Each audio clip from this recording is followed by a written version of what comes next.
Hey,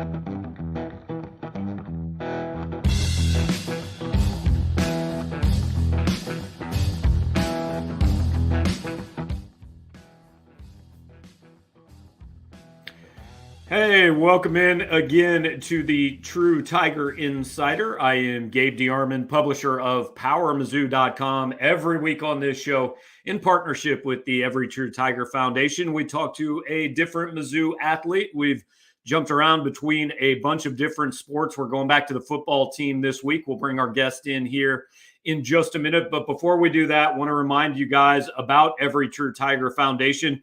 If you're not familiar with name, image, and likeness and everything surrounding that, honestly, you haven't paid attention to college sports for the last year and a half. So to familiarize yourself with that, basically go to everytruetiger.org. You can get details on how to donate to Mizzou's NIL collective of choice and help out Mizzou's efforts there.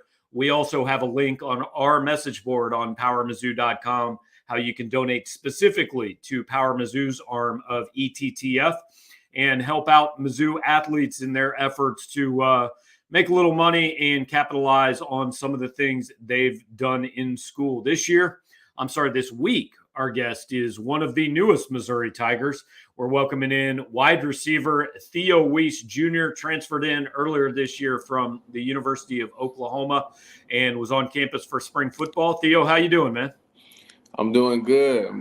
Glad to be here.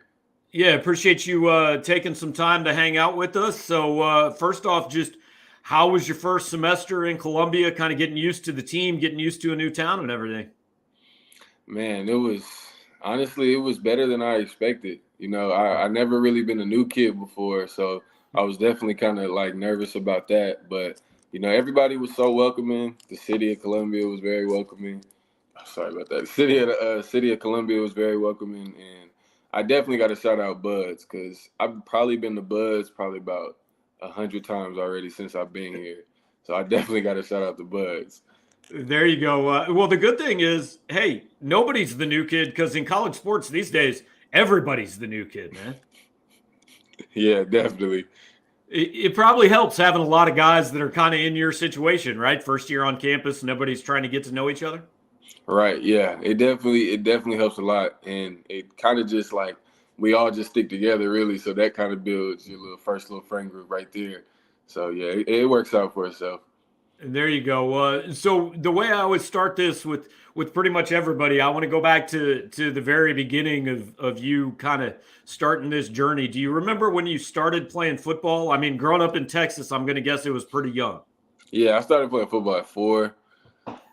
Yeah, I was 4 when I first started playing football. Okay, I'm gonna guess that's flag football at that point, or do they just say, "Nah, you guys can play tackle"? No. It was definitely flag football. Yeah. Okay. So when did you kind of become like?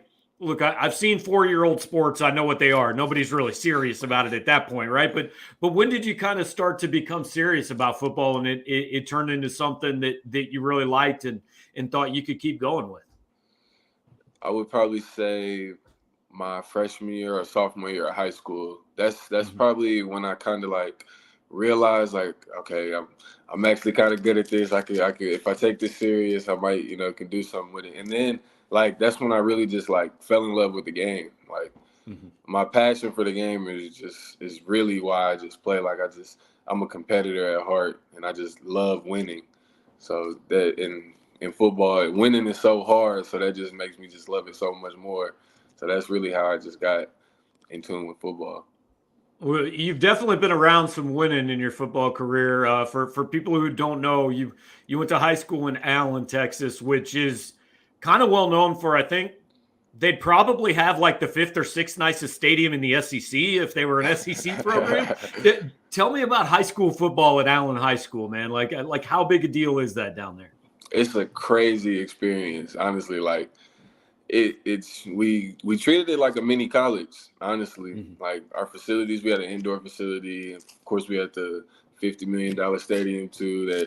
And then every home game we got 20,000 people there. It's sold out. Like it just feels like a mini like college environment because we're 16, 15. We're 16, 15. Just that experience there was just crazy and just being at school with 5,000 students. You're gonna meet someone new every day. So it was an experience for sure. I was grateful for it. I loved Allen. Is it like one of those towns where the little league coaches are running the high school system, where you're kind of brought up to play high school football from the beginning? It kind of it kind of worked like that. It definitely everybody knows everybody. It's only one high school, so we all gonna end up at the same place at one point. So yeah, it's sort of like that. Were you a receiver all along? I mean, from kind of the start of when you got serious about it? I played quarterback. So I played quarterback and running back, and then my freshman year of high school was actually the first time I played receiver. I had hit like a 2-inch growth spurt, and I was like 6'1". And I was like, yeah, let me go try receiver, see what that's like. So yeah, that's when that happened. How long did it take you to get used to receiver and think, all right, I'll be at home out here? It's probably about a year. I felt rusty. I was just out there just on, just talent and just out there just playing. But once I probably just that year of just working and actually getting all the details down and being a receiver, I felt good. So I know that Allen is one of those schools that, like, look, every program in the Big 12, every program in the SEC is coming through there every year.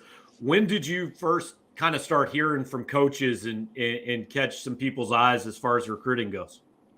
I got my first offer my freshman year from SMU, but my recruitment kind of got busy probably like the end of my sophomore year, junior year. That's when a lot of coaches started reaching out, and that process got overwhelming. I do not miss high school recruiting at all. Yeah, I would read off your offer list out of high school, but we only got like 20, 30 minutes. I'm not going to do it. Let's basically say Theo could have gone anywhere he wanted to out of high school. So was it overwhelming? Was it cool? What was that process like for you by the time you were done with it? I mean, it definitely was a blessing. Like, it definitely anything any kid had ever dreamed of. Of course, you want, that opportunity to be able to go wherever you want. But it was overwhelming too, for sure. Just coaches were like, when they want you, and they're not gonna stop till they get you. Like, and I can see like why some coaches are just like great coaches just based off how they recruit. Like when they want something, they definitely gonna get it, and they don't stop, and they don't sleep, and it was just a crazy process. When you've got, you visited OU and LSU, but you've got these coaches from all across the country.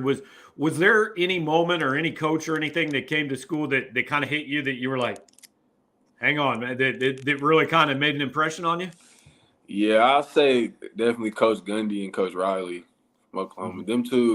Them two. I don't know what it was. It was just like and honestly, Coach Venables too, that's at Oklahoma right now. Those two or those three. It was just like it was something. As you can't even explain it. I just felt it, and it was weird because my parents felt it too, and like we all had that same look with each other. So, yeah, it was good. So you go to OU. I think you were the number 11 player in the country. You were like, I mean, I've read some things that your receiver class is expected to be, like one of the greatest receiver classes that ever signed, and some injuries and some things happen. But I'm just curious, 4 years later, how you look back on your time at Oklahoma and what your feelings are about it. Oh, I had fun, honestly. Mm-hmm. I made some friendships that like I would just last forever. Like definitely some of them guys are gonna be in my wedding. I'm gonna be in some of their weddings. And then just the football aspect, I played with a lot of great players. Like I learned a lot from a lot of people. Cause like my freshman year, first year of college, I was being led by Jalen Hurts. So like I was learning just so much just early on. And I was CD Lamb's backup as a freshman. So like I'm definitely thankful for the experience. Definitely. Like, I love my time at Oklahoma. I was going to ask you a little bit about some of the quarterbacks you played with. So you mentioned Jalen. I mean, does any of this surprise you? What he's done here these last couple of years? Not at all. It's almost like I knew it was gonna happen. Just like when was it gonna happen? Yeah, because Jalen, that's the way he is. Like that's just how he is, 24/7. Like that's one of the best leaders I've ever been around. Like whenever somebody asks me, like who do I think of when I think of a leader, I say Jay Hurts. Like the way he like just because he transferred in like so he was the new kid basically, but the way he just took the team like under his wing, it was just something I've never seen before. So, I mean, you've been in college for 4 years. You've gone from you played with Jalen Hurts, quarterback your sophomore year is Spencer Rattler, who at one time was considered, the number one recruit in the country. Then your third year, and I know you were hurt. Then it's Caleb Williams. Last year you're playing with Dylan Gabriel. This year, I don't know who it's going to be, but you're playing with a fifth different quarterback in 5 years. Is that like, does it make a difference? I know it makes a difference who's throwing the football. You want the best quarterback you can, but does that take time to build those relationships? And is that hard doing that again every year? Oh yeah, I mean, you definitely got to just got to put in the work. You just got to put in extra time all the time just to be consistent with it so you can get all the timing down. But as a receiver, like, we like to say we got to make the quarterback look good. So I try not to think about who's back there throwing it. I got to make you look good regardless. Yeah, I know. So you were at OU for 4 years, but you missed an entire year with a foot injury. I've read a couple things where you said it, like looking back, that kind of made you a better player. What was that year like having to sit and watch your team? It really just brought me back to reality, just like how fast the game can get taken from you. Because that was my first time ever missing a season of football, like ever in my life, or ever just really being injured like that. So I'm thankful for it too, because it really just sat me down just to do a lot of thinking, and like I just fell in love with the game all over again, just going to work, just my rehab process. That was just probably one of the like hardest things I've been through, just because I didn't know, like, with a foot injury, being a receiver, like, am I going to cut the same? Am I going to be able to still run routes the same? But yeah, the trainers, they helped with that definitely. But yeah, it was a great experience, and I'm thankful for it. Yeah. So you made the decision after last year to enter the portal. So I think you handled everything pretty quietly. Didn't share a lot on social media about where you might have looked and all that. What was that process like once you hit the portal? Was it like high school again, where all of a sudden your phone's blowing up? Honestly, it kind of did. I didn't think it was going to be like high school all over again, but after the last game of the season against Texas Tech, I played kind of good. So yeah, it was kind of overwhelming again for sure. It definitely. How long was that from when you entered the portal to when you committed to Missouri? Do you remember? It was about, I said a month, maybe. Yeah, okay. Probably about a month. Okay. Yeah. What was it? I mean, why Missouri in the end over? I'm sure some of these other places that you had a chance to go.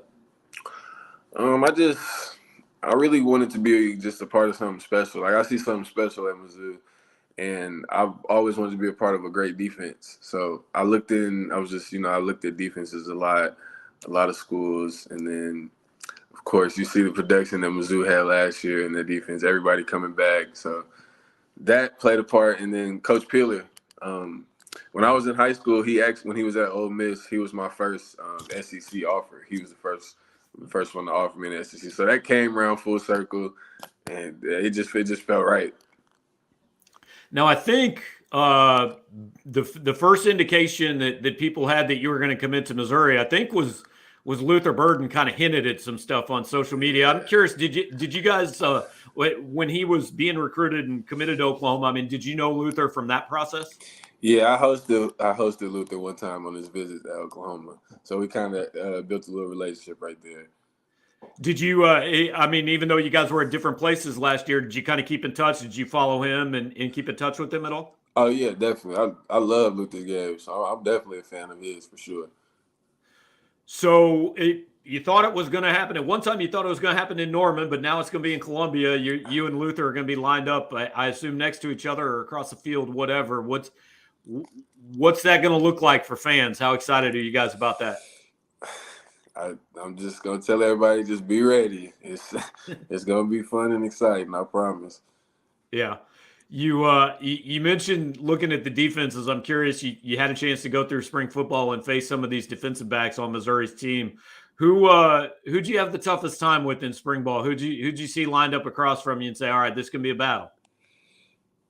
If I'm being honest, KAD and Ennis, really. Yeah. Really, both of them. I know when I'm going against them, like I gotta come with it because they're gonna bring it every time. Mm-hmm. I'm curious if you feel like you have a little bit of an advantage. We talked about all the different quarterbacks. You've already been through a coaching change, so like coming here and learning a new system and learning new guys. By now, that's got to be something you're pretty used to, right? Yeah, it's pretty easy to acclimate a little bit. Yeah, it's easy to adapt to it for sure.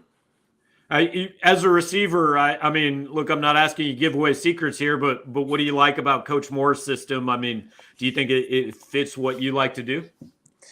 Yeah, I definitely. I feel like I'm gonna just have the ability to showcase everything I can do at the receiver position. Mm-hmm. 5 years in, I mean, what do you like? What would you tell Missouri fans who maybe haven't seen you play a lot? What's your biggest strength, and what are you still trying to get better at to make this last year or two your best years? Um, I'm always be open, humbly. Um, See, yards after see, catch. see. That's what every wide receiver says, though, right? Every wide receiver goes back to the huddle and says, I was open on that play." Yeah, definitely. I just tell them cut on the tape. We can go watch the tape. Definitely. Yards after catch for sure. I'm willing to block definitely because I feel like just blocking that just opens up the run game more to open up the pass more. Philly, yeah. And one thing I want to get better at. I definitely always want to improve on my route running and just yards after catch. I feel like I can. There's always extra yards out there on the field I left out there. Mm-hmm. Uh, Curious, you spent obviously your first 4 years in the Big 12.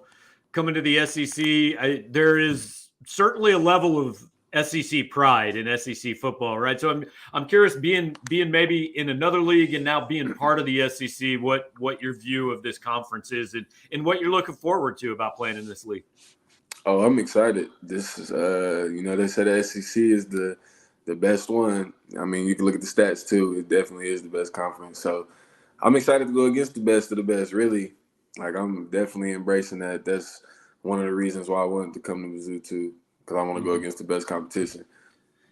Is there any particular stadium or any particular team that you're really looking forward to having a shot at in the SEC? All of them. That's the right answer. Every single one. Yeah. So at the beginning, you shouted out Bud's Barbecue, and I know that is Mizzou athletes' restaurant of choice. That's what everybody says. But one of the things I wanted to ask you, we talked to everybody about on this podcast because we're doing this through Every True Tiger Foundation, is just NIL in general. I mean, how big a deal has that been for you and guys, your teammates, and all that?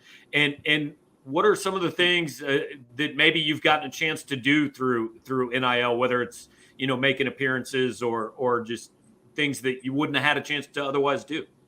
Yeah, definitely, like you said, making some appearances just at all these little local programs, local foundations, just giving back, because that's what it's all about at the end of the day. Just make sure you give back to people with people in need, because you never know what they've been through.